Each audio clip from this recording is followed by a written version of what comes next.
ভালোবাসার নামে কি শুধুই অভিনয়, নাকি এর আড়ালে লুকিয়ে আছে ভয়ঙ্কর কোনো ফাঁদ? রায়ান আর পারুলের জীবনে নেমে এলো অভাবনীয় এক বিপদ।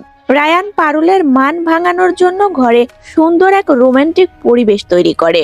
সে গোলাপ ফুল দিয়ে পারুলকে ভালোবাসার কথা বোঝাতে চায়, কিন্তু পারুল ভাবে রায়ান শুধু লোক দেখানোর জন্য ভালো স্বামী সাজার নাটক করছে।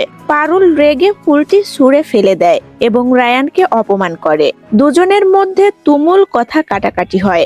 বারবার বোঝানোর পরও পারুল না মানায় রায়ানও রাগের মাথায় সব আয়োজন ভেঙে তছনছ করে দিয়ে ঘর থেকে বেরিয়ে যায়। পারুল একা ঘরে কাঁদতে কাঁদতে ঘুমিয়ে পড়ে। আর এই সুযোগটাই কাজে লাগান শিরিন ও তার সঙ্গীরা। তাদের পাঠানো লোক এসে পারুলকে অজ্ঞান করে বাড়ি থেকে তুলে নিয়ে যায়। শিরিন মনে মনে খুব খুশি হয়। সে ভাবে পারুলের গল্প এবার চিরতরে শেষ। সকালে রায়ান ঘুম থেকে উঠে পারুলকে কোথাও খুঁজে পায় না। পাগলের মতো চারদিকে খুঁজতে থাকে সে। কিছুক্ষণ পর সে জানতে পারে পারুলকে এক ভয়ঙ্কর কাপালিক তুলে নিয়ে গেছে মন্দিরে।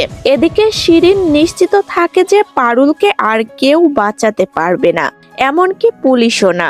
এক সাধু রায়ানকে জানায় মন্দিরে গিয়ে স্ত্রীর প্রতি নিজের সত্যিকারের ভালোবাসা স্বীকার করলেই কেবল পারুলকে বাঁচানো সম্ভব। রায়ান নিজের জীবনের ঝুঁকি নিয়ে ছুটে যায় সেই গভীর জঙ্গলের মন্দিরে। ঠিক বলিদানের আগ মুহূর্তে সে কাপালিককে থামায়।